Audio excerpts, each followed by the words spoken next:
At 2:30 in the morning, the world ended in 14-inch increments. Captain Colt Harwick was face down in a foxhole on Guadalcanal, pressing his helmet so hard into the mud that the coral beneath it was cutting through the steel. He wasn't praying, he wasn't screaming, he was counting. 4 seconds between impacts. 4 seconds of silence that felt worse than the noise. Then the ground would liquefy again, and the air pressure from the detonation would slam into his chest like a truck hitting a wall at full speed. He counted because counting was the only thing that separated a trained pilot from a terrified animal. 4 seconds meant the guns were cycling. 4 seconds meant the ships out there were taking their time.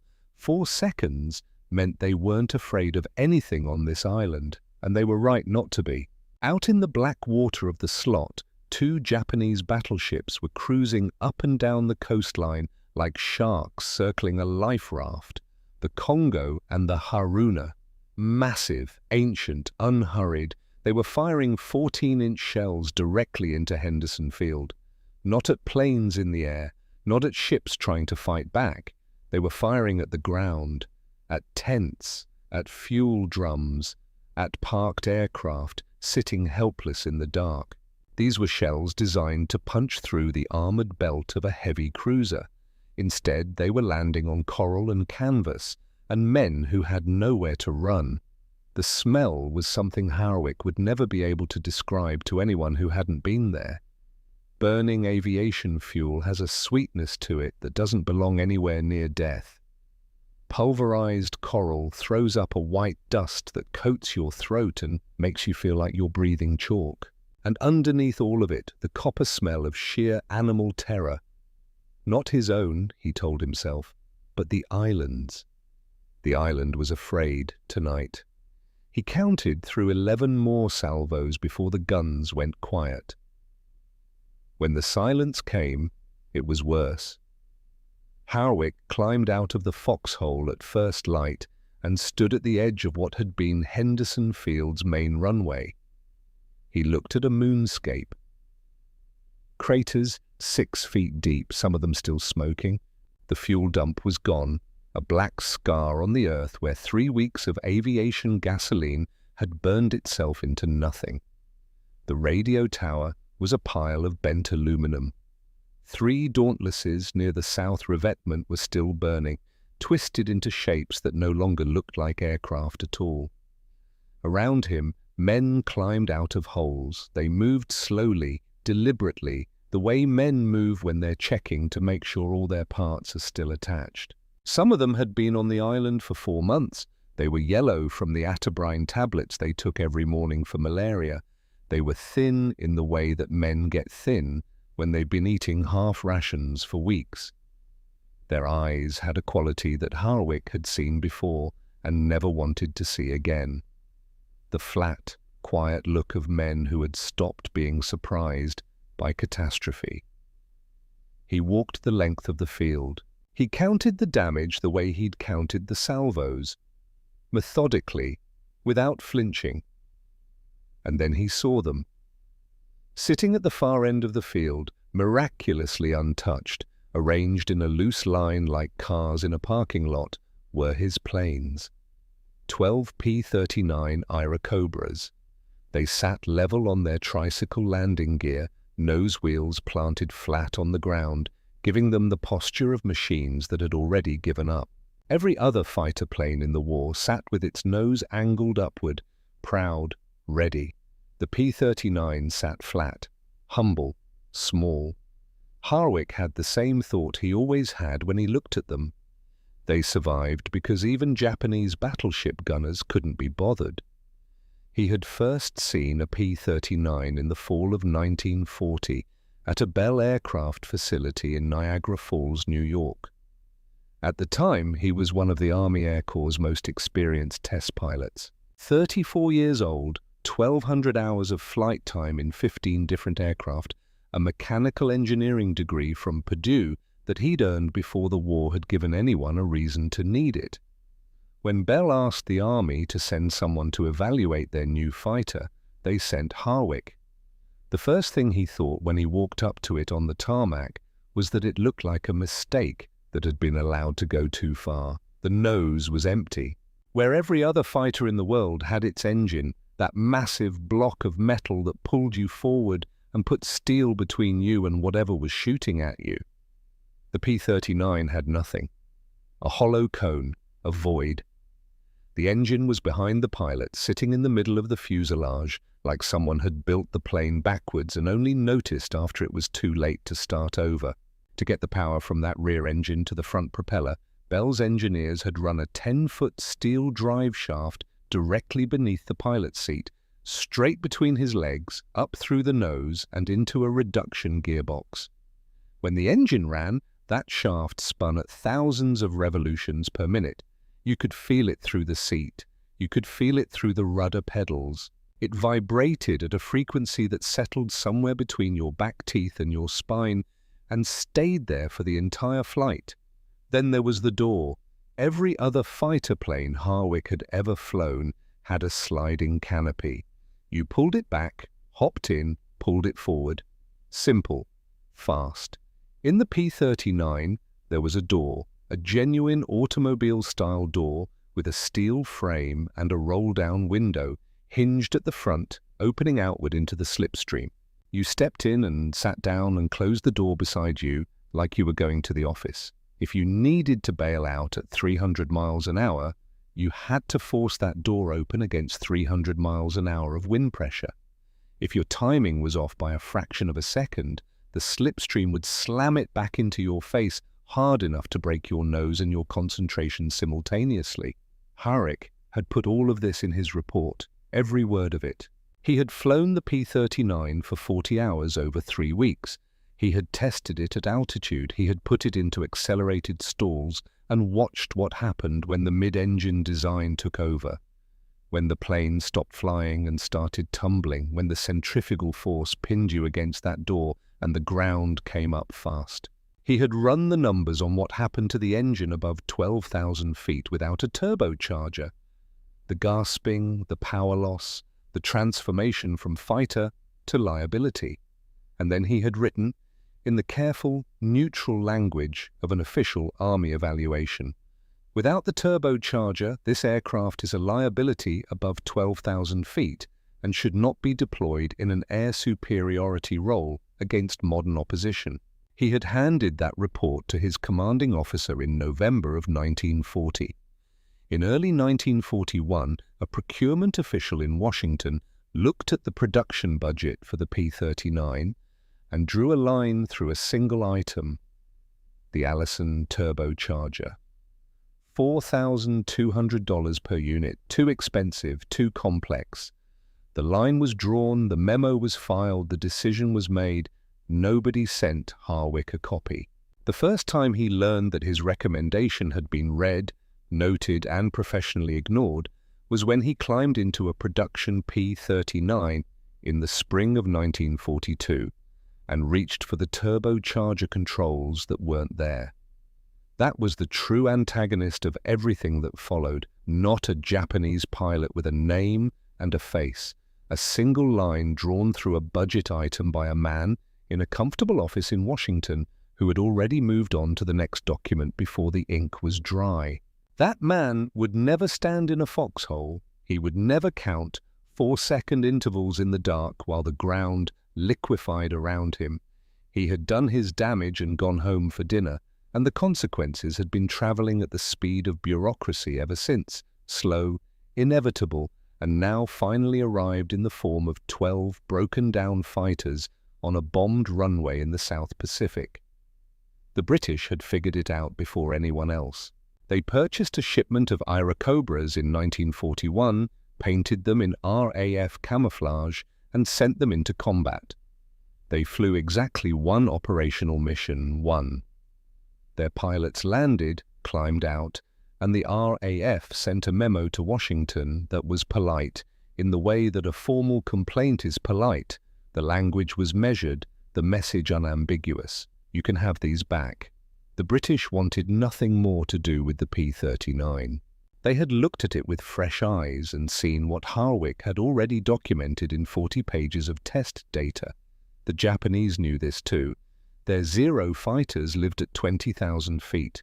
They were built for it, light, nimble, with a massive wing that generated lift in the thin air above the clouds. Japanese pilots would climb to altitude in the early morning, sit in the sun, and look down at American P-39s, struggling along below them like trucks on a mountain road, engines wheezing, unable to climb fast enough to close the distance before the Zeros had already dived, slashed, and pulled back up into the stratosphere. On Japanese radio frequencies, they had a nickname for the P-39. They called it the Slow Boat. The 67th Fighter Squadron, Harwick's Iron Dogs, had been sent to Guadalcanal in August, and in 2 months they had learned to live with a very specific kind of humiliation. They flew their missions, they did their job, but the job they were asked to do was intercept Japanese bombers coming in at altitude, and the plane they had been given was constitutionally incapable of getting there in time. They were like firefighters issued garden hoses and told to put out a building fire. They showed up. They tried. It didn't change the arithmetic.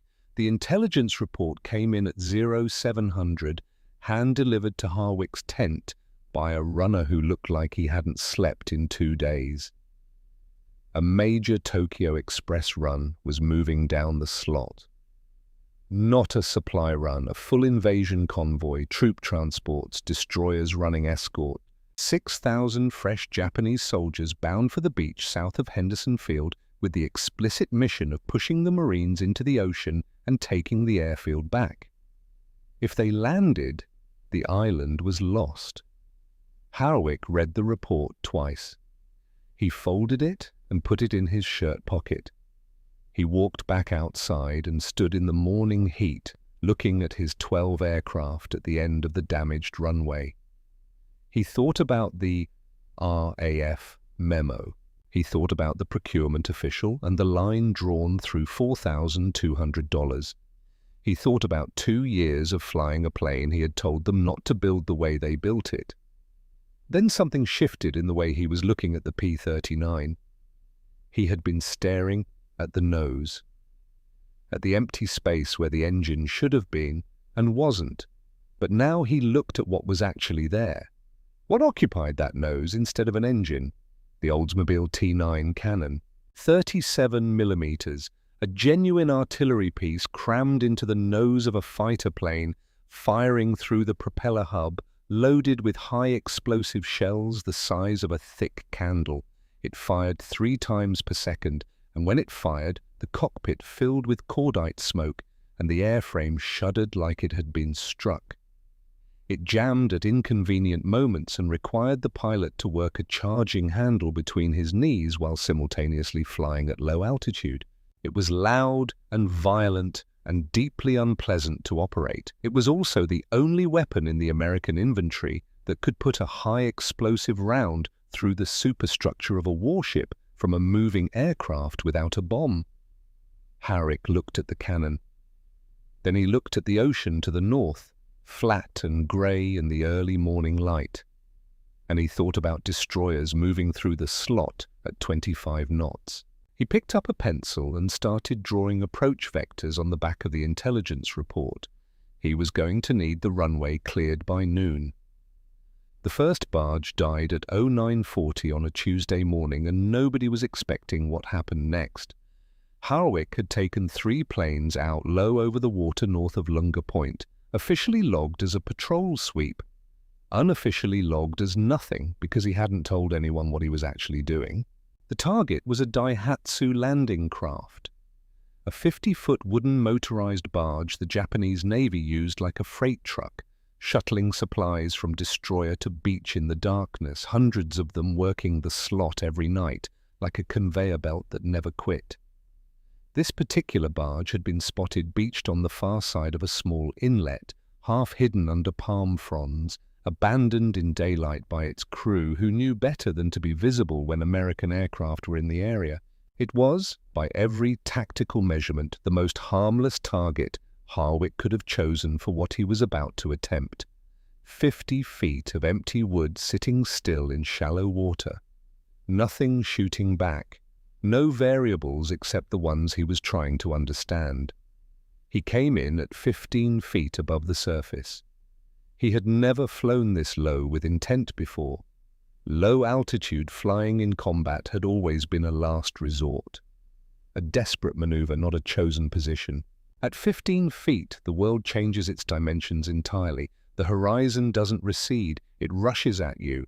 Every irregularity in the water's surface, every wave crest, every thermal rising off the sun-warmed ocean becomes something your body calculates before your mind can catch up.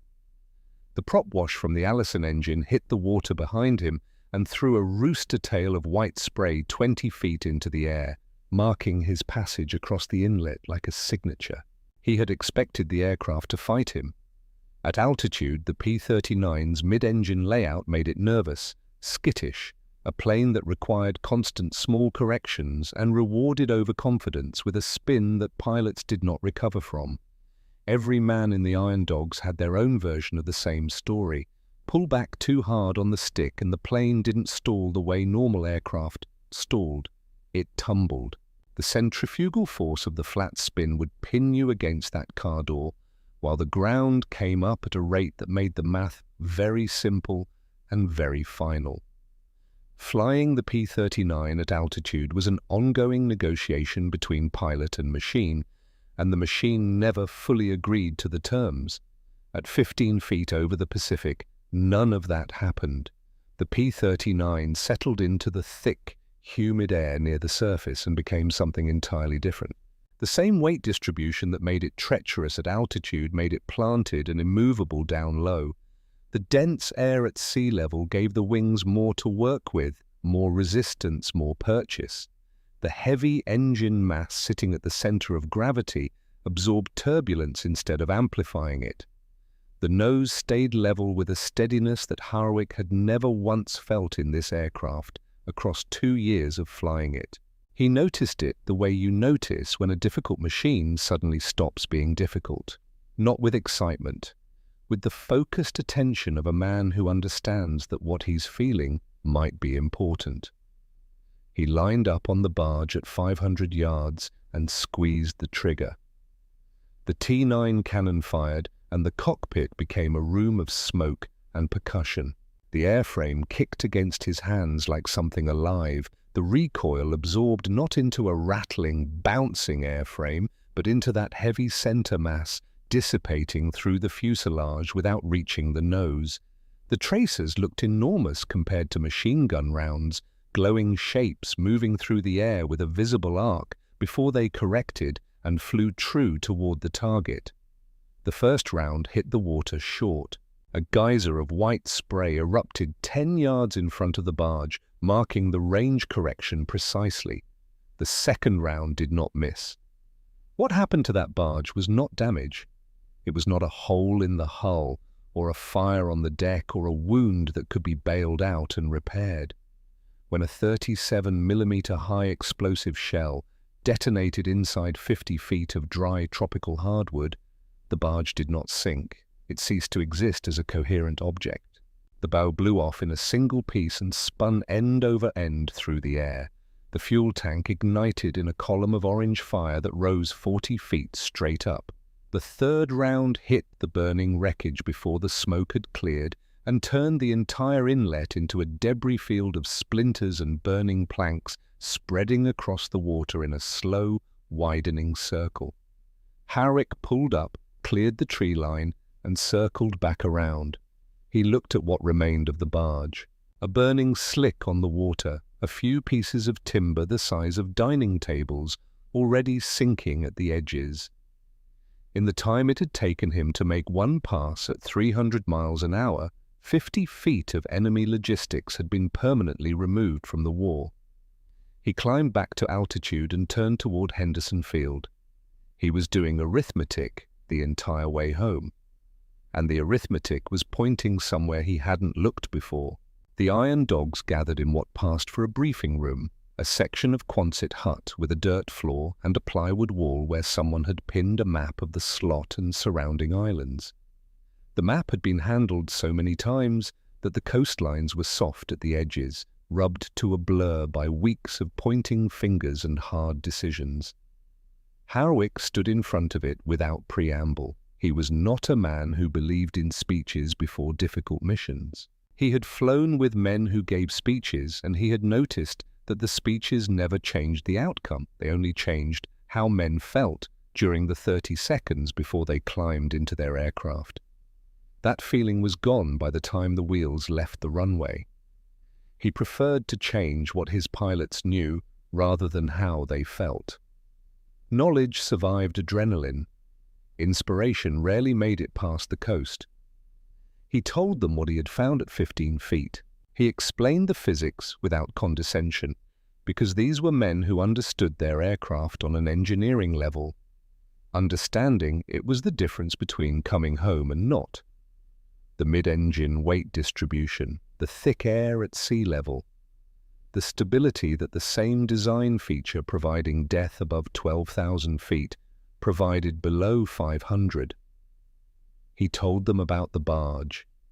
He told them what one round from the T-9 did to 50 feet of wooden hull. Then he told them about the destroyers. The Tokyo Express convoy was not a target you attacked with received doctrine. Doctrine said fighter planes intercepted bombers. Doctrine said you needed dive bombers or torpedo planes to threaten surface vessels. Doctrine had been written by men who were not standing on a bombed island with 12 aircraft and a timeline that didn't accommodate proper channels. He drew the approach vector on the map, flying south to north along the eastern coastline of the island chain, using the dark mass of jungle as a background that would absorb their silhouettes from any radar or lookout positioned on the destroyers, coming in at 10 feet above the surface, not 15, not 20, 10, below the height of a destroyer's railing above the waterline. Kowalski, who had been flying longer than most of them and had developed the habit of saying very little, because he had learned that saying very little was usually correct, studied the map for a long moment before he spoke. "Their guns can't depress that low," he said, not a question. "Their guns were designed to fight dive bombers," Harwick said. "Everything in their fire control manual assumes the threat arrives from above. The elevation stops on their 25mm mounts are set for a minimum engagement angle built around targets descending from altitude." Kowalski was quiet for another moment. "Nobody's ever attacked a destroyer task force from 10 feet. No. That's either the best reason to do it or the worst one." "It's both," Harwick said. "Which is why we're doing it today before they have time to write a page about it." The room was quiet after that. Not the quiet of hesitation. The quiet of men absorbing information and running their own calculations. These were pilots who had been flying an aircraft the whole world had already written off. They had developed a tolerance for situations where the conventional assessment was simply wrong. After a moment, they started asking technical questions. Approach angle, firing distance. What to target first on a destroyer's superstructure if you wanted to degrade its ability to fight back rather than trying to sink it outright? The conversation moved from doubt to execution in the way that practical men's conversations move, not through motivation, but through problem solving. Harwick answered every question with numbers. That was the only language the situation deserved. He almost didn't get the chance to use any of it. Major Ellsworth Vane found him at 1400 hours beside a P-39, whose engine was being run up by a mechanic at the far end of the field.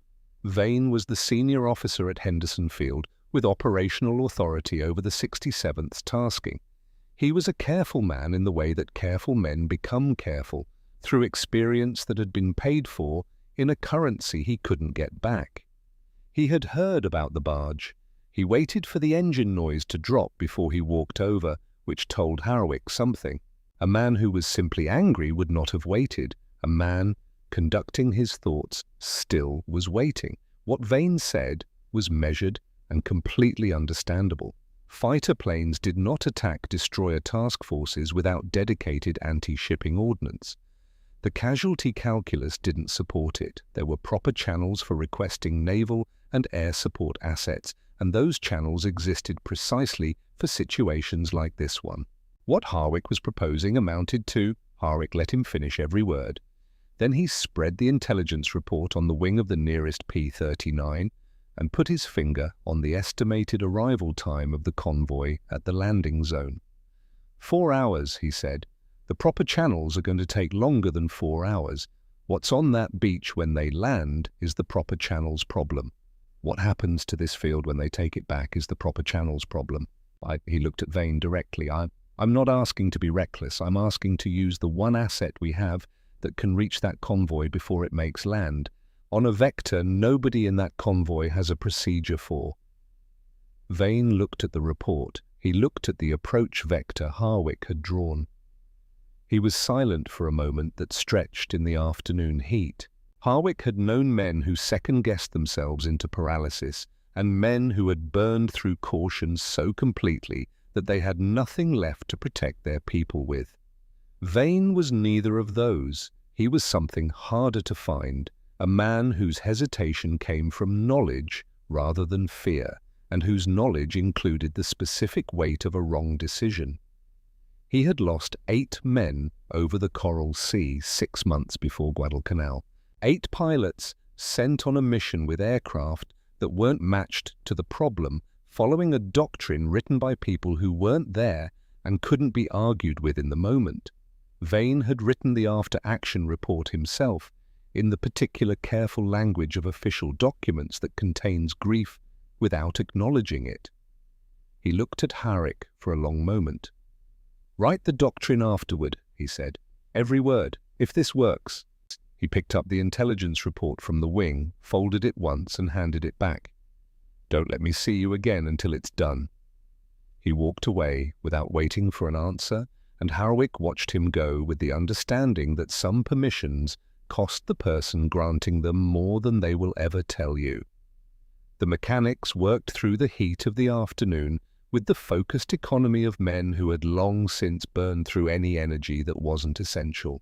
They checked the T9 cannons and loaded the ammunition, heavy, awkward work in 95-degree humidity that required patience neither the schedule nor the temperature encouraged. They ran the engines, they checked fuel loads, they patched a hydraulic line on Harwick's aircraft that had been seeping since the morning's patrol and would have caused problems at exactly the wrong moment, which was the only kind of moment the P-39 ever seemed to choose for its failures. Harwick sat on the wing of his plane with the intelligence report and a hand-drawn approach chart and went through the sequence again. Not with anyone else. This was solitary work, and it was necessary work. Before every difficult mission he had ever flown, he had done this. Not to find new information, but to compress what he already knew into a form that would survive the first 3 minutes of contact, when everything that could go wrong started going wrong simultaneously, and the brain had to operate on instinct built from prior deliberation rather than real-time calculation. Real-time calculation at 10 feet above the ocean, while 37mm shells were going in both directions, was not a reliable cognitive process. He thought about the approach geometry, the angle of the late afternoon sun, which would be behind him on the southbound leg and off his right shoulder when he turned north into the convoy. Not ideal, but workable. The radar shadow cast by the island chain, which would mask his formation's approach until they were close enough that radar became irrelevant anyway. The firing solution on a destroyer's bridge from 500 yards at closing speed, which required a deflection calculation he had now run enough times that his hands knew it without his conscious involvement. He thought about what to hit first. A destroyer was not a barge. It was not going to cease to exist because of a single 37mm shell. The hull armor along the waterline was designed to stop far larger projectiles than anything the T9 could produce. Harwick had understood this from the beginning, and it had shaped the entire approach. You did not go after a destroyer by trying to sink it with a weapon that wasn't built for the job. You went after it by taking away its ability to see and its ability to fight back. The bridge first. The fire control directors second, the radar-linked systems that told the gun crews where to point their weapons. The anti-aircraft mounts third, specifically the ones that had managed to depress their barrels low enough to become a threat during the approach. Remove those three things, and a destroyer became a fast, heavily armored vessel moving through the water with no particular ability to influence events around it. It could not sink, but it could not complete its mission either. A blinded ship protecting blinded barges was not an invasion force. It was a retreat waiting to happen. He folded the approach chart and put it in his flight suit pocket. He looked at the sun dropping toward the western tree line and calculated the light angle one more time. He looked at his 12 planes arranged along the patched runway, their olive-drab paint going gold in the late afternoon, the same planes he had looked at every morning for 2 months, with the specific frustration of a man given the wrong tool for the job he was asked to do. Something had shifted in the way he saw them now.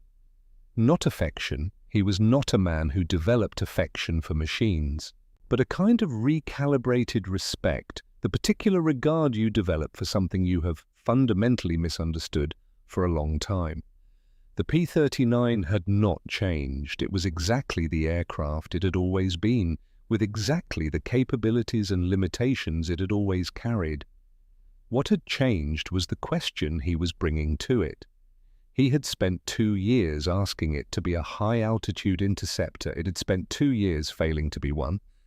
He dropped from the wing to the ground and walked toward the nose of the aircraft, stopping in front of the hollow cone where the T-9 cannon sat behind its access panel. That empty space where the engine should have been, the design decision that had made every expert in Washington and London dismiss this plane as a developmental mistake. He put his hand on the warm metal of the nose cone and looked at it for a moment.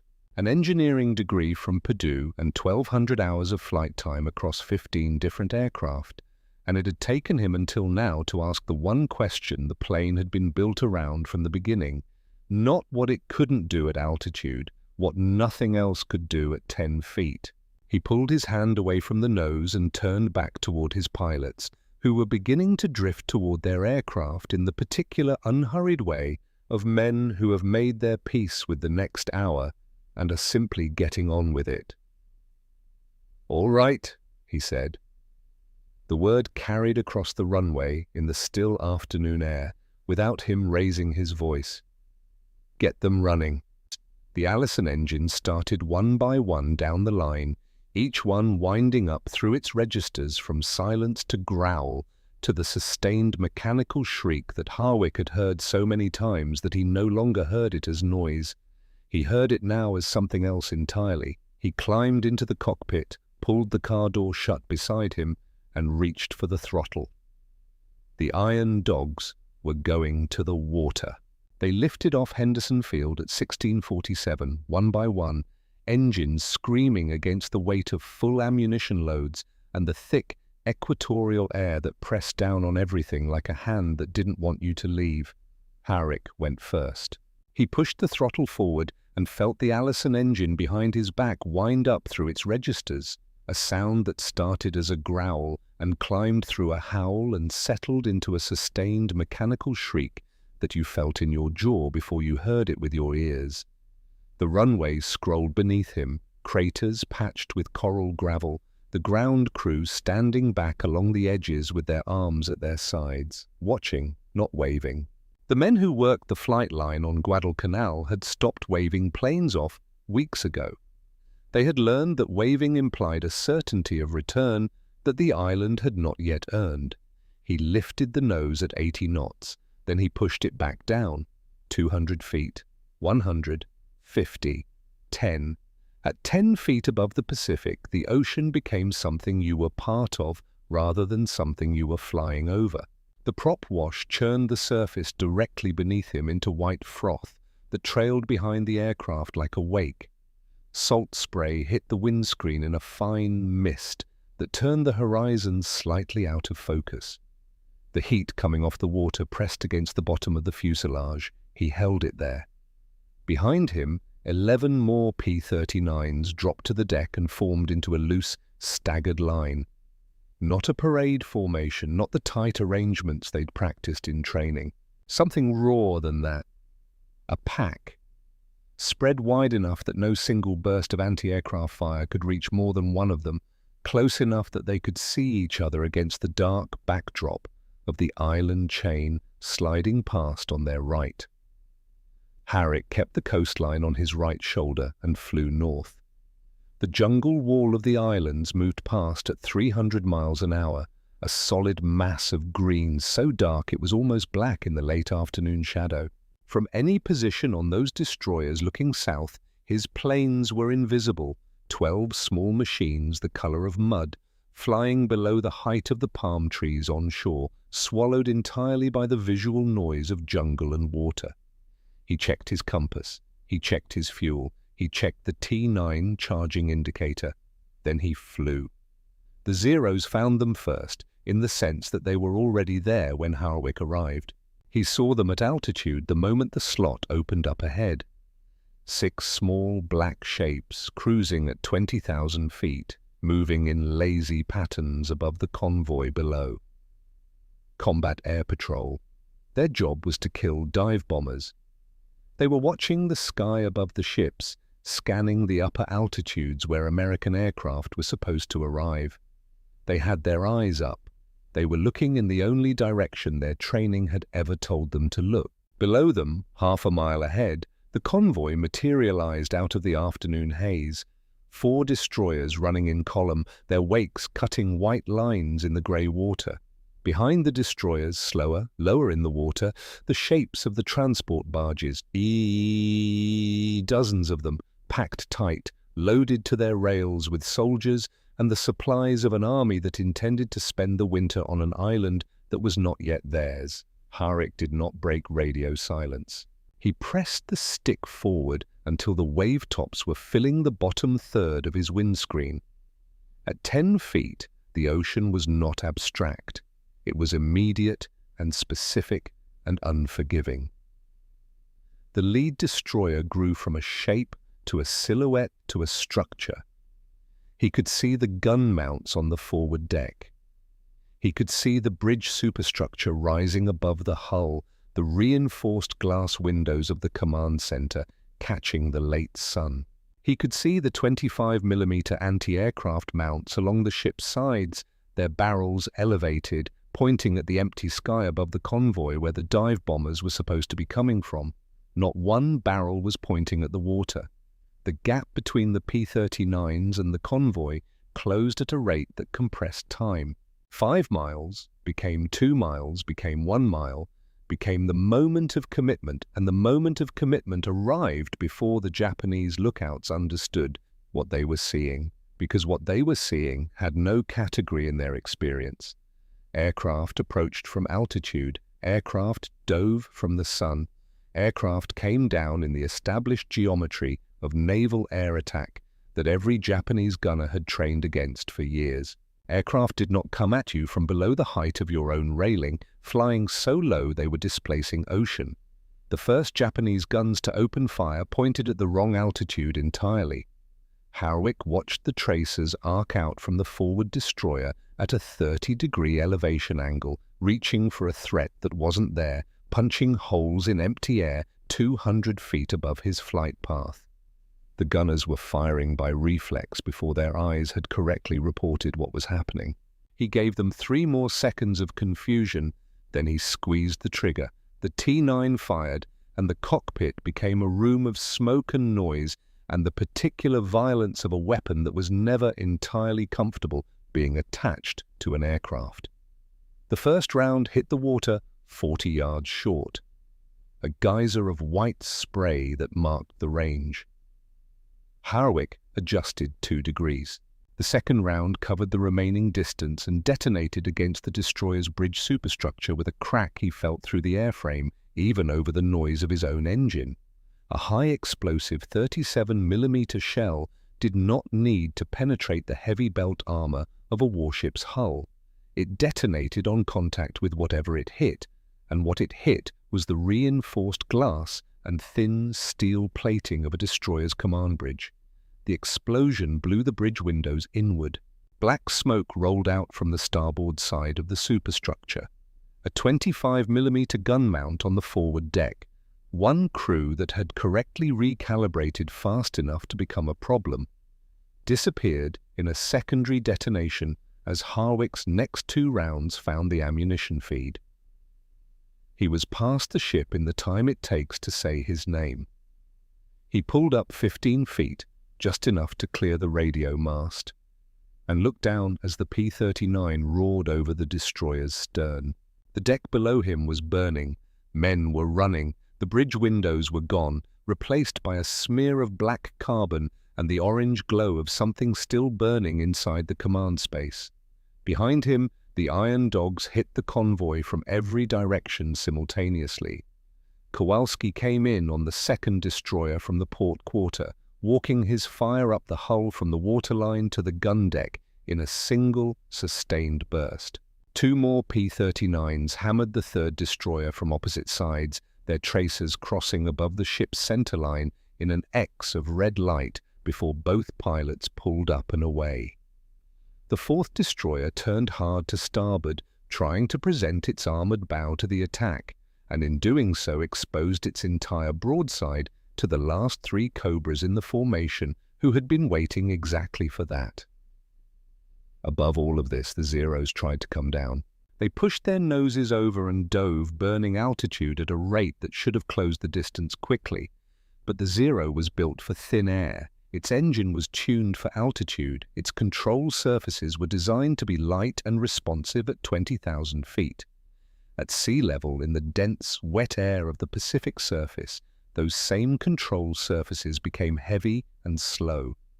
The engines ran hot. By the time the Zeros reached 2,000 feet, the P-39s were already gone, back down to 10 feet, moving against the dark shoreline, invisible again, reforming for another pass. The Zeros circled at low altitude, engines overheating, unable to find targets that refused to exist at any altitude they could safely operate. They were thoroughbreds on a track that had been converted to dirt overnight, and their breeding was working against them.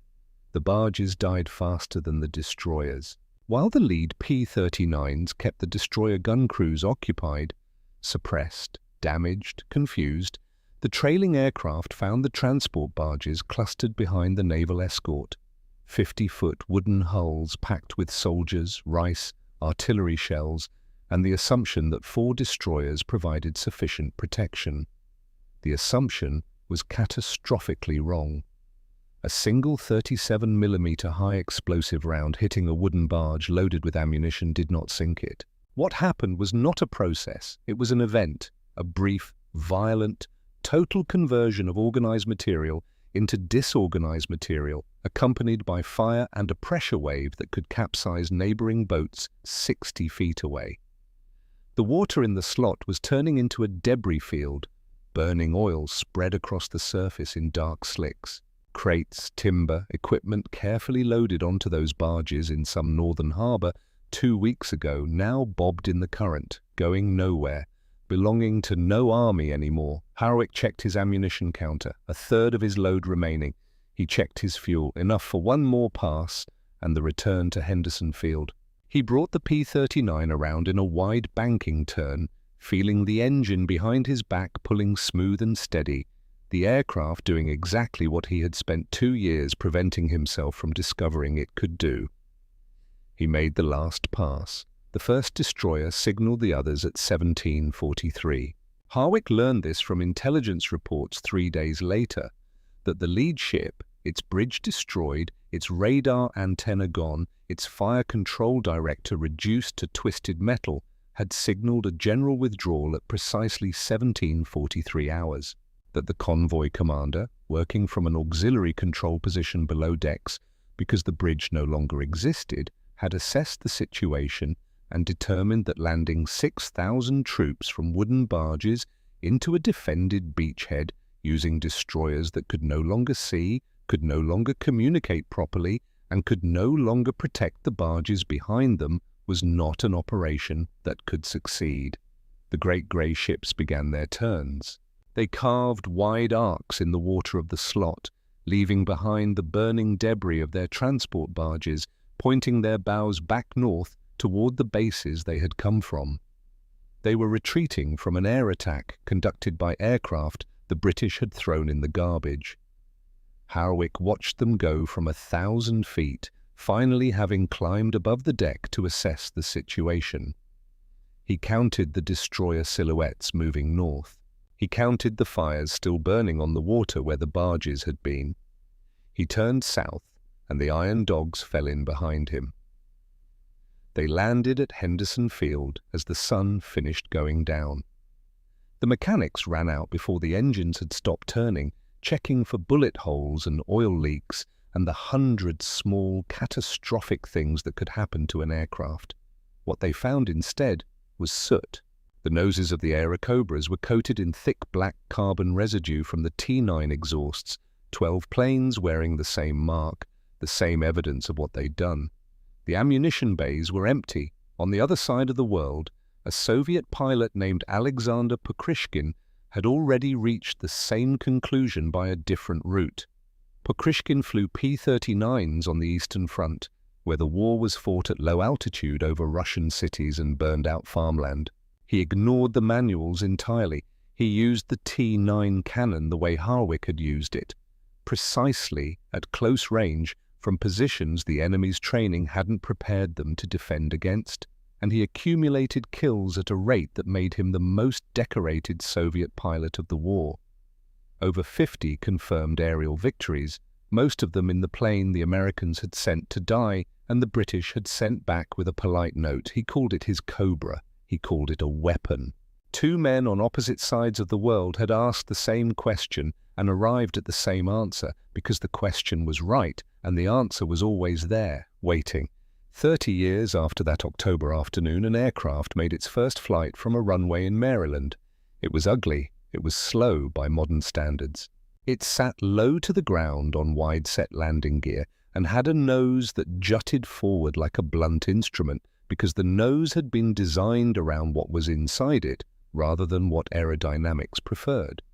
What was inside it was a GAU-8 Avenger rotary cannon, a 30mm weapon so massive that the entire aircraft had been engineered around its requirements. The engineers at Fairchild Republic called it the A-10 Thunderbolt II. The soldiers who called it from the ground when they were in trouble called it the Warthog. The experts said it was too slow, too vulnerable, too specialized. They said this for decades, and for decades the A-10 kept showing up at low altitude when soldiers needed it, doing exactly what it was designed to do with a reliability that more sophisticated aircraft couldn't match. The same arguments, the same dismissal, the same discovery that the question being asked of the aircraft was the wrong question. Harwick never knew about the A-10. He came home from the Pacific in 1944. He flew cargo routes in the post-war years and then stopped flying altogether in the early 1950s and ran a small engine repair business in Dayton, Ohio, close enough to Wright-Patterson Air Force Base that he could hear aircraft overhead on clear days. He was not a man given to talking about the war to people who hadn't been there. He died in the winter of 1971. The A-10 flew for the first time in May of 1972. He missed it by 5 months. A mechanic named Greer, who had been maintaining these aircraft since August and had developed a relationship with them that mixed expertise with something close to personal grievance, looked at the empty cannon bay and then looked at Harwick climbing down from the cockpit.